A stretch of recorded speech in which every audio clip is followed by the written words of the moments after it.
welcome back. My name's Mulligan and this is Xenonauts X-Division. So, last time we finished another mission, which is nice.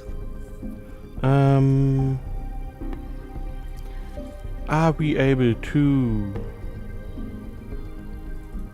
We definitely need a couple alien grenades. We don't have anything to make out of all these cores, so we don't really need to focus on those. We do need to prepare another Hunter Scout car. Soonish. Not yet, at least. How is this going?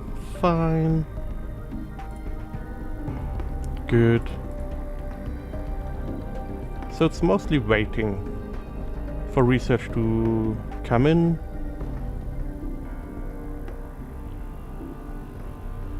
For maybe another wave so to start. Seasoned Weapon Sergeant Interrogation. Interrogation of the Seasoned Weapon Sergeant has given us sufficient knowledge to research alien explosives, lightning weapons and advanced alien phaser technology, which we cannot research at all.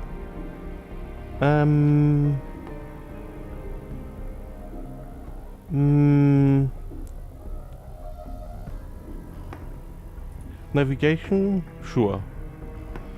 This is the alien that piloted the UFO you captured him from. I'm not sure if he will know much that's of use to us, but perhaps we could learn how to operate their craft.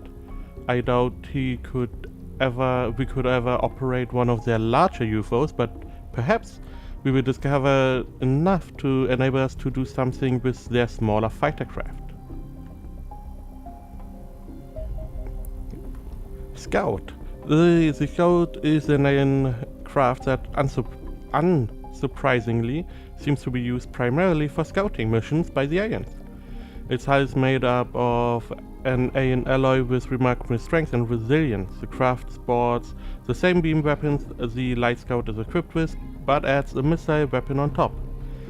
We have picked the Scout clean, discrete components, unless destroyed. We have devised a protocol to extract, and we get stuff. Crash site, okay. Raiding crashed UFOs makes the population happy and supports the feeling of security. The immediate effect is a relationship bonus in the country you raided the UFO in. Approximately half of the UFO's shutdown relationship bonus, whatever that is. In addition to the relationship effect, raiding crash site is essential to capture alien interrogation subjects and alien equipment to examine and disassemble. The interrogate and equipment research is needed to catch up with the aliens, or at least lagging behind by a more or less constant distance. Equipment disassembly provides parts that cannot be manufactured and are required to construct advanced equipment. List of a loosely termed crash site is UFO shutdown over land, which generates a normal crash site. UFO shutdown over water, which cases the craft to be lost. See this, whatever. You get the shutdown bonus but miss out on the raiding bonus. Landed UFOs, this isn't a crash of course, landing sites can be raided. However, if you get there before they take off again, such raids are more difficult than normal raids, as none of the aliens died in a crash. But none of the craft equipment is damaged either. And since no aliens died in the crash, this means key interview subjects haven't been killed either, but they can still get killed by you or local forces during the mission. Alien fighter craft shot down. If they are shot down over land, an automatic recovery fetches some spoils, while those shot down over water are lost. For some unknown reason, escorting but not regular missions, shuttles explode on impact, leaving no recoverable spoils when shot down. An actual crash site can be raided for a 24-hour period after the crash before the aliens, slowly dying due to oxygen toxicity, commit suicide by rigging their craft's power source to explode rather than die anyway and leave their equipment behind. Fortunately, rigging a suicide explosion is a fairly involved task, so the aliens don't have time to set it up when a raiding mission is underway to take our soldiers with them. If for whatever reason you are unable to raid a crash site in time, you can still order the site to be bombed. This causes the aliens to be killed and much of the equipment to be destroyed, but the but the local authorities, but not you, will still be able to get valuable resources from the site and will reward you with a cut of the monetary profits. The message is clear: either raid a crash site or, if you can't, bomb it. Don't waste resources by letting these aliens destroy everything on a crash site. We've received reports of local governments occasionally managing to shoot down UFOs, as well as unconfirmed reports of UFOs crashing on their own. However, these sites are off limits for us, as the local governments claim those resources for themselves. Okay, Foxtrot. Interesting that we got that research out of that. Okay, so 24 hours. Need to keep that in mind. Low on fuel. Research mission. Before I left the Air Force, my last job was working the crank file, and if I didn't know better, I would say some joker had shipped everything from Langley and left it on my desk. That stack of reports in front of you is a sizable chunk of recent UFO sightings, and they are like something out of a comic book. Mostly vivid description of unusual, almost paranormal activities, such as storms suddenly appearing out of nowhere, eerie glowing lights, and signs of unexplained cattle mutilation. I even have a report from a man who claims to have been abducted, then kicked out of his abductors. The ETs seem to be carrying out some kind of research, but why and for what reason, we don't know. Research missions seem to be restricted to their scout ships, who will scan a predefined area looking for suitable subjects and locations to carry out their experiments. Scouts doing research will also land fairly frequently to obtain samples and carry out fieldwork. Research missions can result in casualties, but nothing major. Whatever they are up to, Commander, I think it's better we don't get a chance to find out. So we get a little bit of the background. Now, the old XCOM game, I don't know if that was in the main game, but you did have missions where you had cattle mutilations. This would be nice for the early game to have something like this too. But okay, so early specialist seasons, they have spilled the beans literally. Do you know that there is a very effective bean interrogation technique, Commander? Well, anyway, now we have a good overview of the different aliens we might encounter. Chieftain, leader of the mission, Light Scout Operator, Corvette, Operator, sure, Weapon Sergeant, Navigator. I mean, the name is more or less explanatory. Psion, always visible, the Chieftain. So this is the Navigator, the Medic, we know the Medic, the Technician, the Operator, the Sergeant. Okay. So we don't need him. We need him. No, we got him. We got the Navigator. The rest we did not get at this point. Not captured live. We got a couple guards. You will note that the Psion is not on the list. This is because we believe this unit will be too dangerous to interrogate. In addition to these, we also have the guard wearing a blue outfit but no headgear. Given the amount of information we have received from our first captive, we believe it is very important to capture and interrogate as many of them as we can. And we have the same for the specialist. The latest captive has allowed us to get a good picture of the civilian. Operator, the same idea. The problem for me is to differentiate between these guys. They look the same. So we have the Navigator, which has a jacket. We have the Medic, who has like nothing. Technician, who doesn't have anything on the legs. The Sergeant, who has total staff armor. Operator, who is green. The Chieftain you can more or less find out. In addition to these, we also have the guard. The guard is equipped with a breastplate, unlike the various operators. who rely on their rather resistant height for protection. It can be noted that the operators wear a curious contraption that looks like the back section of a breastplate when viewed from certain angles, making it easy to mistake them for guards. Perfect. Given the amount of information we have received from our first captive, we believe it is very important to capture and interrogate as many as we can. 11 soldiers have arrived. Good.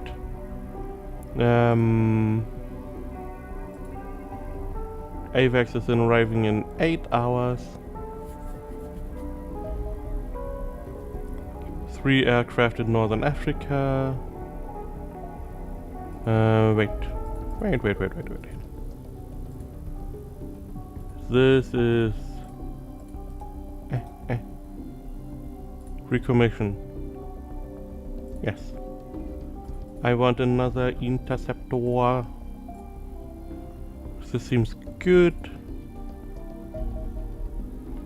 Season Navigation Interrogation. The interrogation of the Season Navigator has given us sufficient knowledge about how the aliens pilot their craft to allow us to train our own pilots to operate down-refitted alien fighters for our own purposes.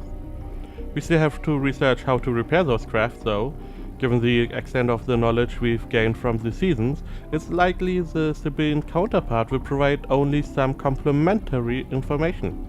But we shouldn't risk missing any information by not interrogating a Sebillian as well.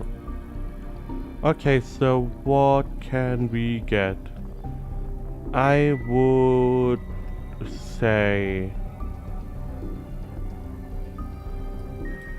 let's just get some vivisection. We managed to capture a live alien. Let's see what we can learn. Weapon... I mean, can research the lightning weapon, but we need more weapons. The rockets... nah. We can do a Xenomorph Reaper Bull analysis. This short, stocky creature, which we've nicknamed the Bull, is a new type of weapon being unleashed by the aliens. Further analysis will be required to determine its purpose on the field. Getting a little bit information on that. Potentially getting some research. So we have a new wave. Small and small. Another small. 3 smalls. How to resolve that? AVAX is looking better, I guess. You go to the... oops, nope. You go to Australia. Another small UFO. I don't think we have... yeah, we have to wait for the F-17s to come back. Because we never bought new ones.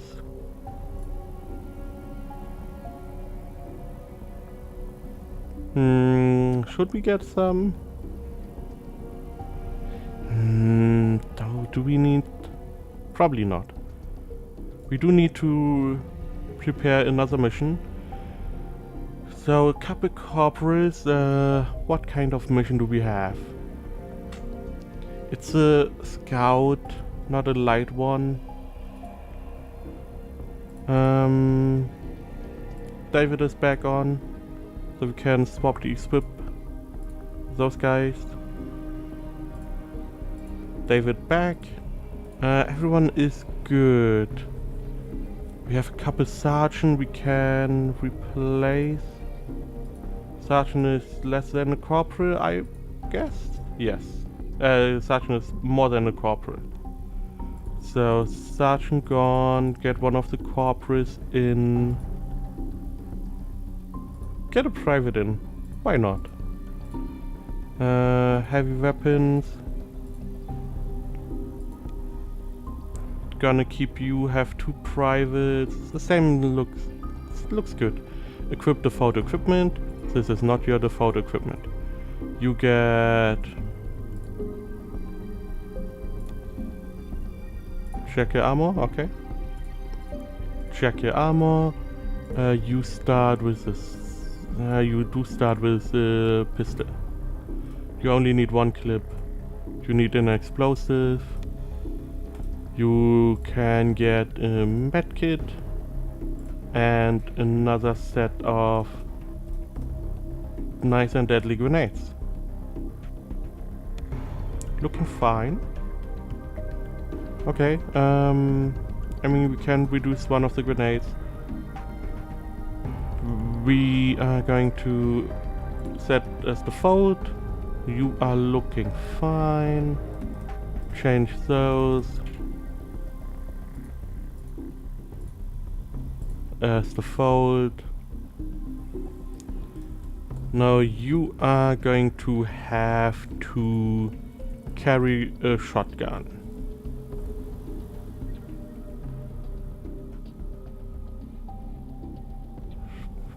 We are close. So you can't really carry a shotgun right now. That means you're going to carry an explosive.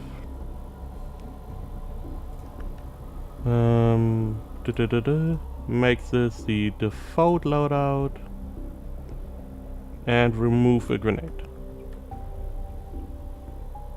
So you are in a nice fox suit.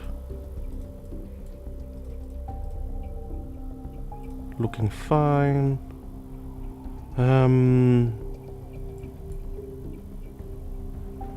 I would say we make this your default, but you can carry a shotgun with 2 ammo packs. So you can swap, if needed, naturally, to a shotgun and go in melee range. We did, however, do this wrong. Bap, bap, bap. So this is default. Have the stick, have ammo, have a full belt of grenades.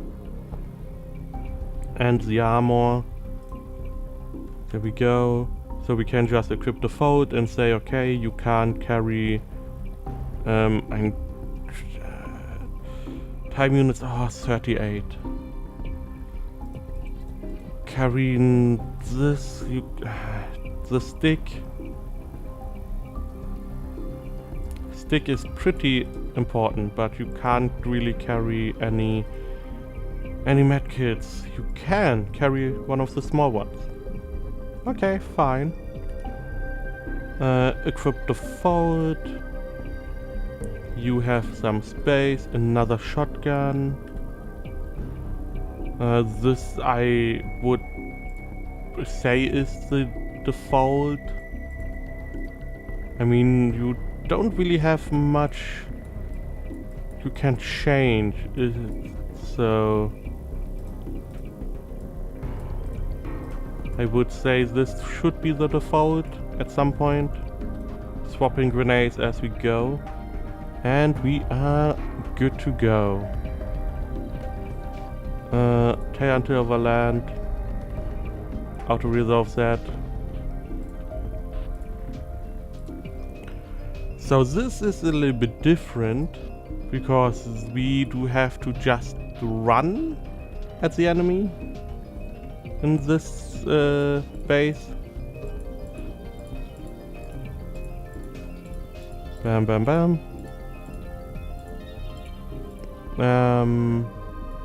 And the garage is not even online here. We are not going to go on the mission without any scout tanks at this point. Especially not a full private mission. That is a little bit too dangerous. We are going to make the Hunter Scout car. We have a couple grenades. We are good there. This is looking okay.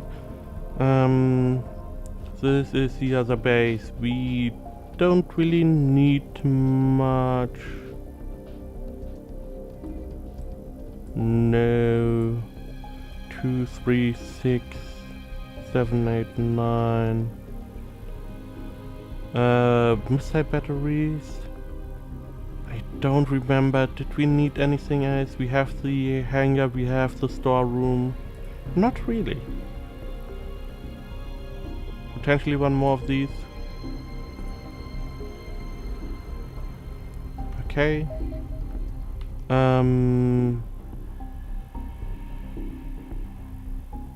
Only so much combat fuel. Tear until overland now. Granted.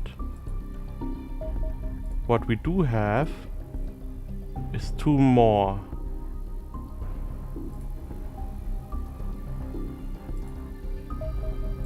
Can you engage?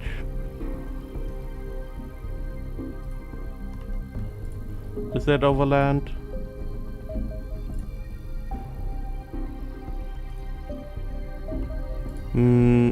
Are 2 of these enough? I don't know. We will see. Reaper Bull analysis. The Reaper Bull is highly resilient and are well protected. But their attacks are restricted to surprisingly weak stun attacks, which is good. Their armor is highly resistant to energy and chemical attacks, while their kinetic resistance is considerably lower but still high. While still resistant, their greatest weakness is against incendiary damage.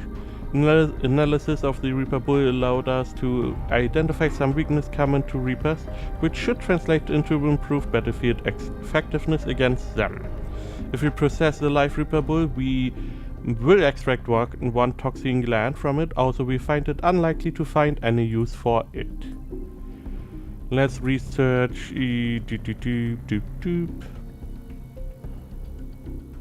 Xenomorph drone analysis. You captured 1 commander, I'm impressed, perhaps now we can find out something useful about them. Their corpses were informative, but unfortunately dissolved before we could do much. However, with the live one, I think we can start to develop some improved melee weapons based on their chitin. Is that not where we get acid grenades? Gas grenades? I believe so. What does the TG stand for? Oh, toxin gland. Sure. Okay. Let's intercept this one. Okay. Oh, the other one landed. Next episode we will go for another mission. Potentially get down the one in Australia, which we should get a second mission after the crash site 6. So maybe we can get some new research out, especially if it is a season mission. But we will see, so stay tuned, thank you very much for watching, and I will see you next time.